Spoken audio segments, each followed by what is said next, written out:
take a seat while I bring the heat.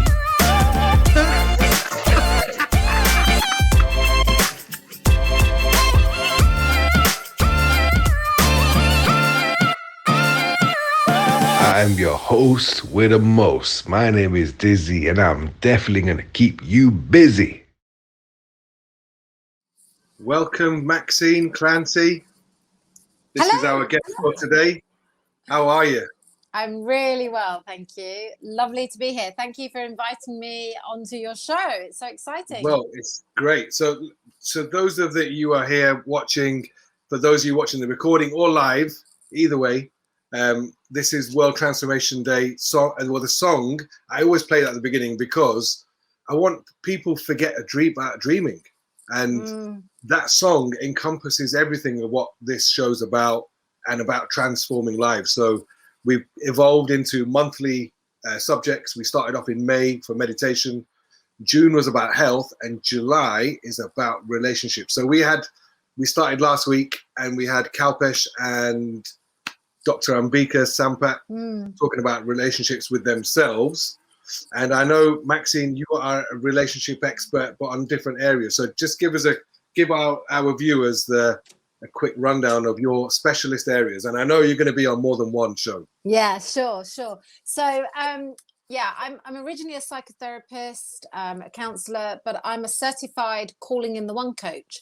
And that is a program which over 500,000 people have gone through in order to attract love and create the love they want.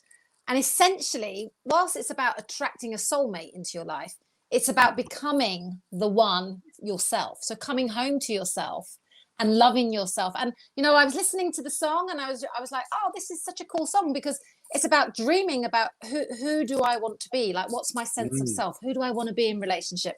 So I help people to create love, firstly for themselves. So they really learn to love themselves. And from that space, they create wholesome, loving, connected, healthy relationships. So I love that I do that. And the other side of what I do is I help people who are going through a divorce or who have got divorced and not got over it, and really help people to heal that journey. And again, it comes back to loving yourself. The relationship you have with yourself is going to be reflected in your relationship with others. And so when you're having difficulty in relationship, it's always good to come and say, okay, what is this revealing to me? What is this showing to me? So that's part of, a large part of the work that I do. And how long have you been doing that? 25 years now. I trained originally in 95, and it was a 6-year training. And then I sort of got heavily into NLP, Tony Robbins, neuroassociative conditioning, the whole neuroscience of the mind. And then I've been predominantly working sort of, helping people find love and divorce for the last 10 years, which is lovely. I mean, my neighbor next door to me came to me about, I think it was over a year ago now. And she said, oh, tell me more about what you do. And I took her through the Calling in the One program. And, her partner now lives with her in her home together. They've set up a home together. And it's wonderful. It's just so lovely to see that, to see people fall in love and find the love they want and everything. So, I feel very privileged. It's funny you mentioned that because one of our founders, Harinder, met his partner through you, right? He did, yeah. Harinder, he came to my very first workshop in London, which was called The Secrets of Dating. And I think that was it was 2001 that he came to that workshop. And it was the first one I ran. And he met his partner really quickly, like within a week, I think he met her, if I remember correctly. Yeah, so and look what they've created together. Yeah, well, I mean, look at where we are now. Exactly. I love what you're saying, Maxine. I think it ties in perfectly with what we're doing here at the World Transformation Channel. This has been one of my dreams, to share transformation with people. And when I saw the gap, I thought, you know what? Why don't I just do a show every week?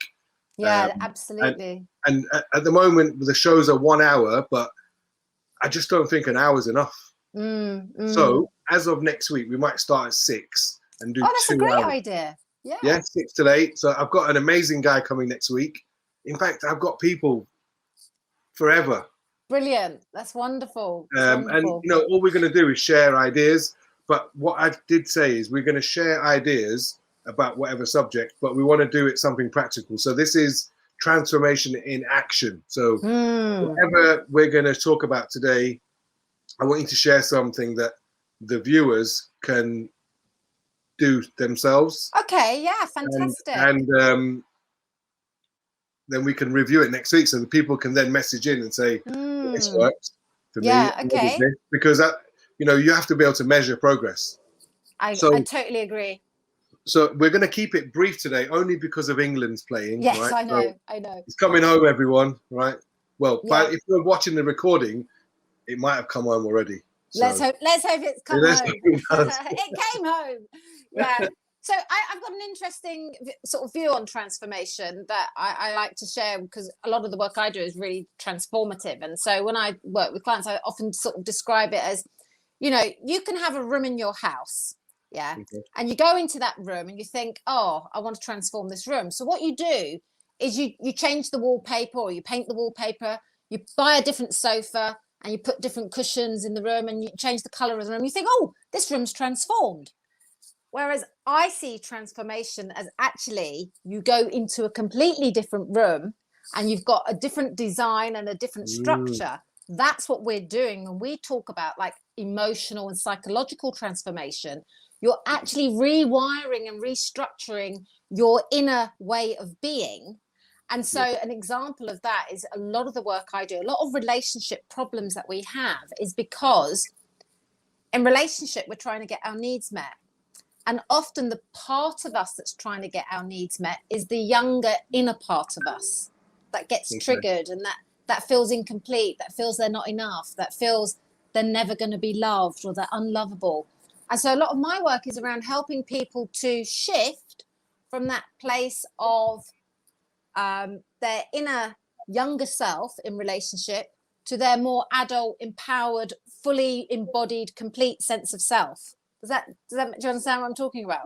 Yes. I think, what it is right now, this subject is so important, even more so for me now, because a week ago, a very good friend of mine, a client, took his own life. Oh, my goodness. I'm so sorry. Yeah. And the thing is, it made me feel sad only because he was my friend. And, when we do the work we're doing, don't expect that from anyone in your circle, because that's a drastic measure. Yeah. I felt like I let him down. Of course. And what really came up for me was, I need to tell everybody out there that, listen, it doesn't matter how bad it gets, ask for help. Yeah. Absolutely. It's never, ever that bad. And I think because, all the friends I've spoken to, they said they didn't expect it, because he didn't show any signs, but it was obviously something that was going around in his own head. In his own mind. And I think the relationship with yourself is so important, and I really appreciate you coming on and giving the people the opportunity. So right now, if you're listening and you're not feeling good about yourself, you're in the right place at the right time, speaking to the right people. Absolutely. And so the thing is right, we can have 100 different emotions in one day, can't we? I know I do. I can go through all sorts of different emotions. And, I don't think life is about always being on a up, because if you're always on a up, then sometimes you're not necessarily really present to life and being, in the moment and in your body. And so a lot of emotions, a lot of the way we, unfortunately, the thoughts that go round in our head, the ego, the way the ego talks, or if that inner child, that inner critic has got the power and the control, then what tends to happen, we believe that story that's in our head. And so, like, for anyone that's listening that's feeling like that, one of the first things you can start to do is actually write it out. Like, get a journal and write it out. Write out all those thoughts that are in your head. And almost like take a few deep breaths and step back and ask yourself, well, who do I want to be? What is it that is really true? Because there's so many aspects of our being. There's that ego side, that inner voice. And then there's the truth of who we are, isn't there? There's this like divine place within us that is already whole and complete and full of actually all of the answers to our own questions about life and what we need. but often we're so disconnected from that part of us that the louder voice has control and has the power over us. So how do we know which voice is which? Well, so what I do, so there's a couple of things. The sort of divine aspect of us, or the soul, that real higher self, let's call it the higher self, that's usually quieter. So that very loud noise conversation, the one that just goes on and on and on, that's our ego talking. And the ego is designed to keep us safe and often to keep us small. Yeah. Okay. So the ego is mainly concerned with safety, comfort, and security. And, you know, obviously there's aspects of the ego which might be that critical ego. It might be that, you know, parental ego that comes in, or the voice of, you know, your church or your religion. I see this a lot with clients, religion coming in and all this sort of thing. You want to learn to almost step back and observe it and listen to it. And that's why journaling is so good, because if you write down that conversation and then take a few deep breaths and center yourself and really get into your body, feel breathe all the way down into your hips and anchor into the deeper center within you, and maybe put your hand on your heart and ask your heart some really powerful questions. As like a simple question: beautiful soul, how are you doing today? And just wait and listen, and then write what your beautiful soul has to say. You will come, it will be a different voice. You will notice the voice. I mean, everyone this week, if you do this simple exercise, beautiful soul, what have you got to say today? What do you need today?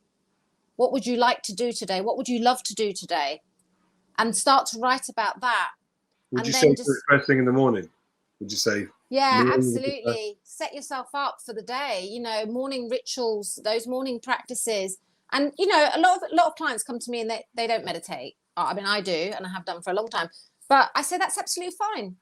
5 minutes. Just commit to 5 minutes each day. 5 minutes every morning. Yeah, just start with that. 5 minutes. And then after your 5 minutes, just write for 5 minutes with that, you know, that powerful question: beautiful soul, how are you doing today?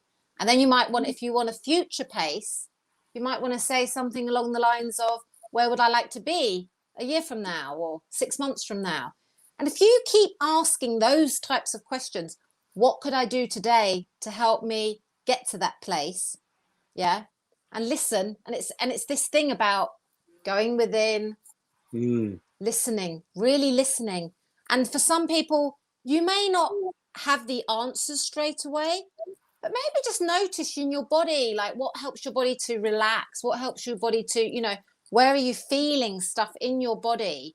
Because our body is always talking to us. Yeah. And if you can begin to tune in to the body, tune into your body and listen to your body and receive the feedback. I tend to take emotions, which we label emotions good or bad. Yeah. Yes. You know, anxiety. I look at anxiety, and I've someone who suffered severely with panic attacks from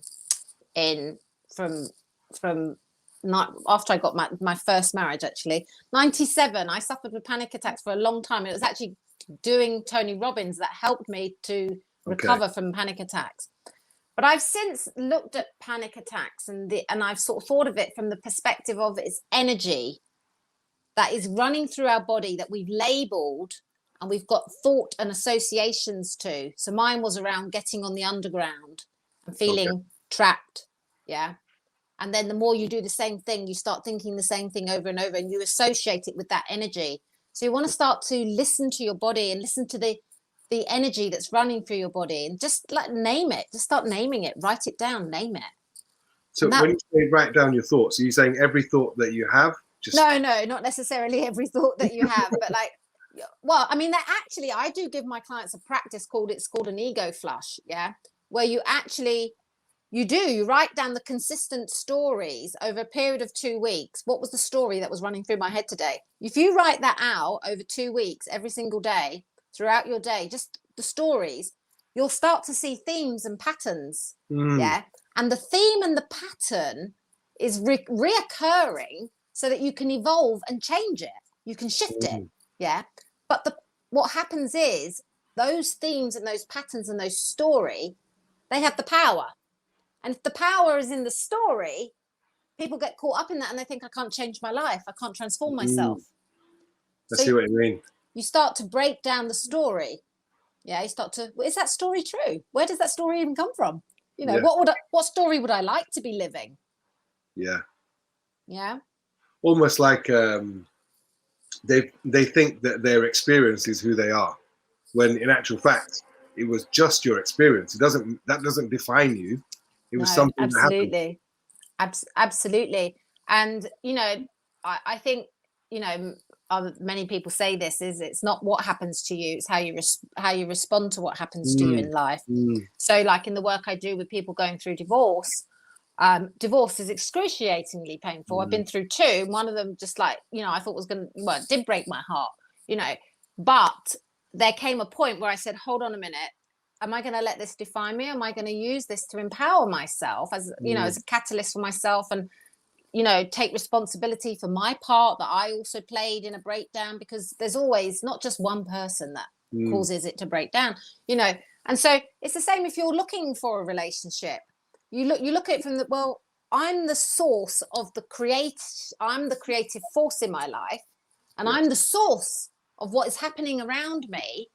So what am I doing, or how am I behaving in ways that possibly reject or push people away from me? You know, when we've been hurt in love, so often we push love away because we're afraid of that love, you know. And a lot of the time when people are looking for a relationship, they go out there and they are looking for the relationship from the false story of there's something wrong with me, or no one will love me, or I can't even have what I want, or it's not safe, or, you know, men aren't safe, or, you know the story. You've been with your partner a long time, haven't you, Dizzy? We've been together 10 years. Oh, fantastic. Lovely. And every year I think, oh, I'm not going to make it. I'm not going to make it. Oh, do you? Why do you think that? Why do you think you're not going to make it? No, it's, you know, when you get the up and downs. But I know we're going to make it anyway. Yeah. But there's a great book which I regret I didn't read many, many years ago. After I read that book, it made a lot of sense. Men are from Mars, women are from Venus. Oh, okay. Yeah. After reading that book, it made a lot of sense, because I understood what the other person's hearing when you say what you say. So when you say, when your wife says this is what she means. Once you understand those things, what they mean, life becomes better. But I think there's always going to be challenges. You can't. Of course, the challenges are there to help us to evolve and to grow. And I think that, you know, the thing with relationships is we want closeness, but we also want a bit of our space, don't we? We want to be that sort of sense of independence, but we also want to build closeness. And so one of the key things that actually shuts or prevents closeness is secrets, small little lies, the things that you don't reveal about yourself because you're afraid, well, if my partner really knows that about me, what will they think of me? You know, all these little things that, you know, like, so for instance, you know, people have affairs, all these sort of things happen. If that person was to say to their partner and know that their partner wouldn't be threatened by it, do you know, I found that person attractive when I was at the bar, and it suddenly made me feel like, oh, I'm beautiful again, or you know, like this part, like, because it's really about us, isn't it? When we do something, when we behave in a certain way, it's about how we feel about that. That would open up a conversation and actually help to build closeness. But what do most people do? They think, oh my God, I shouldn't have looked at another person, or gosh, if my partner knows that I looked at that person, they'll think XYZ about me, or they'll feel threatened. So we close that down, and actually we create distance, and, you know, we feel bad about those sort of things, when actually I really believe that if we can talk about some of these things and have more openness in our, you know, in our relationships, it actually builds more intimacy.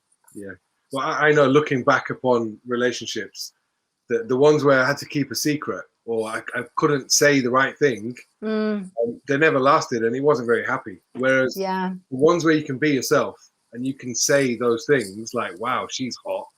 And she turns around and says, wow, she is. Yeah, you're right. And then vice versa. if she sees a hot guy, I'll share my opinion. Yeah. I'm not find guys hot. But, absolutely. And I think it's, you know, I really do believe that our relationships can be the greatest gift in us growing and becoming more authentically ourselves. Yeah.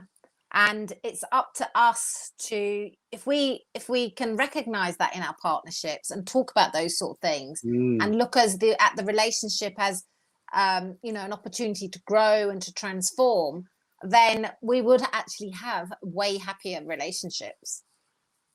That sounds great. So the instructions for those watching live or recorded is get a notebook and you're going to write down your feelings or your thoughts. Yeah, well, write down both. So I would do a couple of things. There's a few ways you can do this. You could do like a brain dump, a mind dump, a feeling dump in your journal, and just whatever is going on, just let it out.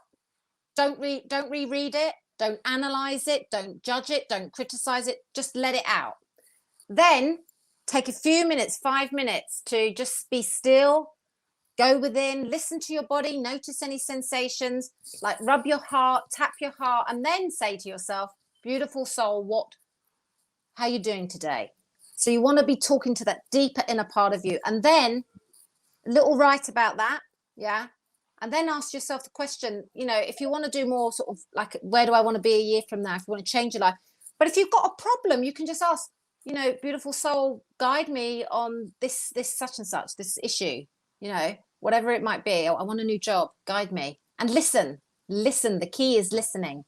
And you may not get straight away an exact thing to do, but you might just say, what one thing can I do today? And often it's not the thing that you think you need to do. It's usually something else. That's what I would suggest. Perfect. So listen, ladies and gentlemen, you've got your homework. So it's been an absolute pleasure to have you on. My pleasure too. She is going to be back on the last episode of the month. Why? Because if your relationship hasn't worked by the end of the month, we're going to show you how to get split. Oh, nice. Yeah, right. We are, yeah, absolutely. We're going to show you how to end it with love and very true. Compassion. Yes. Okay, Maxine, thank you so much. My pleasure. Lovely to be here. And we'll have you on. See you soon. See you. Take care. Okay, bye.